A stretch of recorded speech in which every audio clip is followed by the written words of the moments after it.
విద్యాసాగర్ ఎవరైనా మనం బుసగొడుతున్నాం. కాటేయడం వేయకపోవడం ఆ ప్రభుత్వాలు రాజకీయాలు అది వాళ్ళ ఇష్టం. కరెక్టే. ఇప్పుడు కాటేసే పరిస్థితి లేదు అని రామకృష్ణ గారి ఆవేదన. ఇప్పుడు సెట్ అయిందా? నాకేమో కాటేస్తుందేమో అన్న ఆశ. సో నేను ఎప్పుడు బుసగొడతా అంటే ప్రశ్నిస్తా. మనం అందరం అంతే చేస్తాం. మనం ఏమి నిర్ణయాలు తీసుకోలేము, మనకి అధికారాలు లేవు. మనకున్నదల్లా రాజ్యాంగం కల్పించిన హక్కు ఏంటంటే ప్రశ్నించే హక్కు. అది మనం చేస్తాం, అంటే బుసగొడతాం. కాట్లు వేసేవాళ్ళు వేస్తూ ఉంటారు, వేయకపోతే వాళ్ళే అనుభవిస్తారు మళ్ళీ 5 ఏళ్ళకి. అప్పుడు ప్రజలు కాటేస్తారు. 5 ఏళ్ళకి ఒకసారి ప్రజలకు అధికారం వస్తుంది కదా, కాటేసే అధికారం, అప్పుడు వాళ్ళు వేస్తారు. సో అది పాయింట్.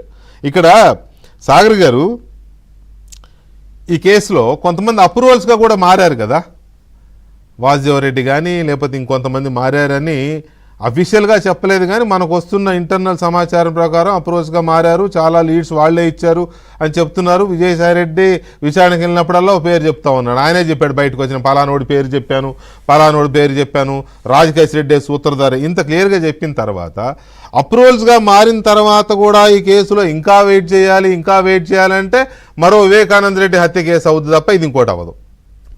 అవునా కాదా? వెంకటకృష్ణ గారు ఇందాక మన రామకృష్ణ గారు చెప్పారు, ఇది నెత్తుకొని పుట్టుకోవాలా అన్నట్టు అనిపిస్తుంది, ఆవేశం వచ్చేస్తుంది, కోపం వచ్చేస్తుంది. ఆ ఛార్జ్ షీట్ లో దాంతో పాటు ఇంకోటి చెప్పారు, అధికారులు కూడా ఇంకోటి చెప్పారు, 350 కోట్ల మద్యాన్ని ఎలకలు తాగేసినాయండి. అది కూడా చెప్పారు. ఇప్పుడు ఆయన దేంతో కొట్టుకోవాలో నాకు ఆయన ఏంటి, మన అందరం కొట్టుకోవాలి. ఆయన పాపం ఆయన ఒక్కడిని ఎందుకండి అంటారు, ఆయన కొట్టుకోవాలన్నారు కదా, అందుకని చెప్పా. నేనంటే మద్యం ఎలకలు తాగుతాయా, 350 కోట్ల మద్యాన్ని ఎలకలు తాగుతాయా, ఆ మాట విన్నప్పుడు ఎవరైనా దేంతో నవ్వాలో ఎవరికి అర్థం కాదు. ఇక్కడ ఎక్స్ట్రా బాటిల్స్ అమ్మారు కదా, అదే ఎలకలు తాగినాయి. అవును, కరెక్ట్.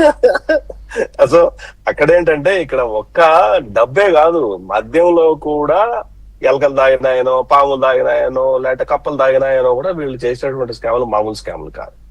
ఇక విజయసాయి రెడ్డి దగ్గరికి వస్తారా, Vijayasai Reddy still he's accused, he's trying to convert as a ఆయన నేను మారిపోతాను, నేను అన్ని విషయాలు చెప్తానని చెప్తున్నారు. ఇక వాసుదేవరెడ్డికి వస్తారా, ఆయన అప్రూవర్ గా మారడానికి అప్లికేషన్ పెట్టుకుంటే చెవిరెడ్డి భాస్కర్ రెడ్డి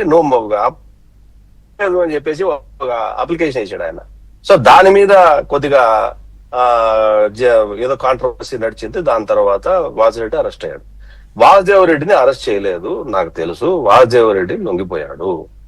వాసుదేవరెడ్డి ఎక్కడున్నాడో రాష్ట్ర ప్రభుత్వానికి తెలుసు. రాష్ట్ర ప్రభుత్వానికి ఆయన అందించిన సహకారం మామూలుగా కాదు. ఆయన ఇన్న డౌట్ చెప్పింది వాసుదేవరెడ్డి. ఇది ఎక్కడి నుంచి ఎట్లా వచ్చింది, ఎక్కడి నుంచి ఎట్లా పోయింది అన్న విషయం వాసుదేవరెడ్డి చెప్పాడు. ఎప్పుడైతే అంతిమ లబ్ధిదారు దగ్గరికి ఎందుకు వెళ్ళట్లేదు విచారణ? మీరు లబ్ధిదారుడు అంటున్నాడు, నేను లబ్ధిదారురాలు అంటాను. వాట్ ఎవర్, పోనీ అలాగే అనుకుందాం, మీరు అన్నట్టే అనుకుందాం. విచారణకైతే కనీసం ఇప్పుడు అరెస్టులు పక్కన పెట్టి సార్, కనీసం విచారణ దాకా వెళ్ళాలి కదా. ఎస్, విచారణ దాకా అయితే వెళ్ళాల్సిన మాట వాస్తవమే. ఇప్పుడు వాసుదేవరెడ్డిని ఎవరైతే ఉన్నారో ఆయన దగ్గర నుంచి కొన్ని స్టేట్మెంట్ రికార్డ్ చేశారు. ఆయన కొన్ని వివరాలు కూడా చెప్పారు. వివరాల మీద ఆధారాలు సేకరిస్తారు. ఆధారాలు సేకరించిన తర్వాత వన్ ఫైన్ డే సర్టన్లీ న్యాయం ఏమి డిలే అవ్వచ్చు, కానీ డిలే అయితే అవుతుందని నేను అనుకోవట్లేదు. ఈ కేసు ఏది అంత ఆషామాషిగా ముగిసే కేసు ఏం కాదు, ఊరికే చిన్న పెట్టి కేసు కాదు, లేకపోతే ఇంకోటి కాదు. అట్లని చెప్పి జగన్మోహన్ రెడ్డి సచివుడు అని చెప్పి దేశంలో ఎవడు అన్నాడు. జగన్మోహన్ రెడ్డితో పాటు రాజశేఖర రెడ్డి వాళ్ళ ఫ్యామిలీ సచివులు, వాళ్ళు నిజాయితీ రాజకీయం చేస్తారు, అదే దౌర్భాగ్యం అంది. అదే కదా మరి, అందుకని కాదు, చట్టం ఏం చేస్తుంది అనేది మనం చర్చించాలి. ఎస్, ఇప్పుడు చట్టం ఏం చెప్తున్నాం. చట్టాన్ని నాకు తెలిసినంత వరకు ఈ కేసులో మీకు చెప్పాను కదా, అప్రాపరేట్ టైంలో యాక్షన్ ఉంటది. అప్రాపరేట్ టైం ఎప్పుడు అన్న దాని మీద మీకు నాకు ఎవరికి ఇక్కడ ఉన్న వాళ్ళు క్లారిటీ లేదు, కానీ ప్రభుత్వానికి క్లారిటీ ఉంటది, ఇన్వెస్టిగేషన్ ఏజెన్సీకి క్లారిటీ ఉంటది. They will take appropriate time and action. ఇంకొకటి సాగర్, మీరు అన్నారు కాబట్టి వాసుదేవరెడ్డి మొదట్లోనే లొంగిపోయాడు, చాలా ఇన్ఫర్మేషన్ ఇచ్చాడు ప్రభుత్వానికి. దాని ద్వారా అసలు ఆల్మోస్ట్ మొత్తం A to Z ఈ స్కామ్ ఎలా జరిగింది అనేది మొత్తం ప్రభుత్వం దగ్గర ఉంది, సిట్ దగ్గర ఉంది, సిఐడి దగ్గర ఉంది, ఈడీ దగ్గర ఉంది, అన్నట్టే కదా చెప్పారు. సింపుల్ లాజిక్ అడుగుతాను నేను. ఇప్పుడు ఈ స్కామ్లో ఉన్న A6 ఏమో ఆయన నంబరు, నా నంబరు. ఆయన హైదరాబాద్ నుంచి డబ్బు తీసుకెళ్ళి ఒక వ్యవస్థకి ఇచ్చాడు. దేనికి ఇచ్చాడు అంటే కొన్ని ఏరియాస్లో ఎలక్షన్ ఫండ్ కింద వాటి పంపిణీ చేశాడు. పార్టీ ఎవరిది? పార్టీ అధినేతది. అధికారంలో ఉన్న వ్యక్తి ఎవరు? పార్టీ అధినేత. అంతే కదా, ప్రభుత్వాధినేత పార్టీ అధినేత ఒక్కరే. పార్టీ అధినేతకి ప్రభుత్వాధినేతకి తెలియకుండా ఇక్కడ తీసుకెళ్లిన డబ్బుని ఎక్కడెక్కడో నియోజకవర్గాల్లో పంచడం సాధ్యమా? 6 కోట్లు అక్కడివు, ఆ, 10 కోట్లు ఇక్కడివ్వు అని సాధ్యమా? ఎవరూ చెప్పకుండా ఎందుకు ఇస్తారు? A38 చెవిరెడ్డి భాస్కర్ రెడ్డి గారు, ఈయన ఆధ్వర్యంలోనే డబ్బు పంపిణీ జరిగింది. ఈయన అరెస్టు జరిగింది, ఈయన విచారణ జరిగింది. ఈయన ప్రభుత్వాధినేత లేదా పార్టీ అధినేత, వాళ్ళు చెప్పకుండా డబ్బు పంపిణీ చేసే అవకాశమే లేదు. కాబట్టి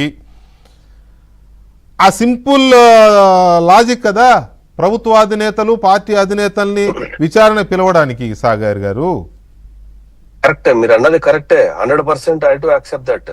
ఇంకోటి చెవిరెడ్డి భాస్కర్ రెడ్డి చెబితే కాదు, చెవిరెడ్డి భాస్కర్ రెడ్డి ఆ వెంకటేష్ నాయుడు అనే ఎవరో ఎక్కుతాను అవును, రెడ్ హ్యాండెడ్ గా డబ్బులు లెక్క పెడుతూ దొరికిపోయాడు. అవును, చెప్పడం కాదు, అది చాలా పెద్ద అయింది.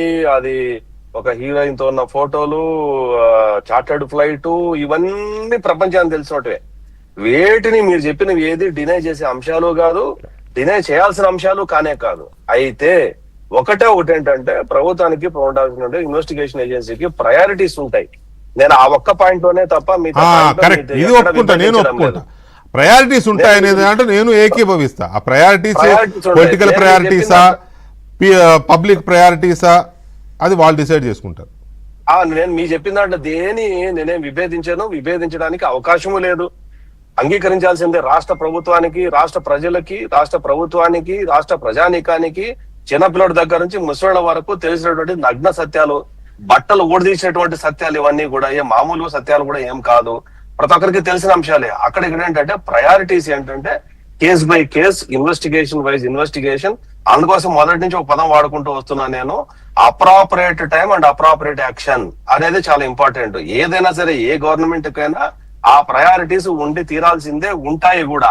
దాన్ని బట్టే యాక్షన్ రియాక్షన్స్ రెండు ఉంటాయి. గవర్నమెంట్ అప్రాపరేట్ టైంలో దాని మీద యాక్షన్ తీసుకుంటది. ఇప్పుడు మీరు చెప్పినట్టు 10-20 మంది 30 మంది అరెస్ట్ కాదు. ఇక్కడ విజయసాయి రెడ్డి అనే వ్యక్తి అత్యంత కీలకమైన వ్యక్తి. అసలు మిథున్ రెడ్డి అరెస్ట్ అవ్వడానికి కారణమే విజయసాయి రెడ్డి. మిథున్ రెడ్డి విజయసాయి రెడ్డి కనుక దాంట్లో వచ్చి చెప్పకపోతే అసలు మిథున్ రెడ్డి అరెస్ట్ అయ్యే అవకాశమే లేదు.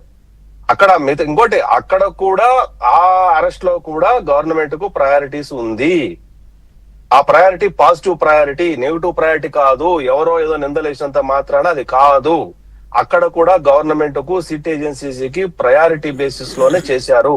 అంతే తప్ప ప్రజలతో ఎవరో మనం ఏదో మాట్లాడుతున్నారనో లేకపోతే ఎవరో విమర్శిస్తున్నారనేది కాదు. కానీ ఆ కేసులో కూడా it is a positive priority government కు ఉంది.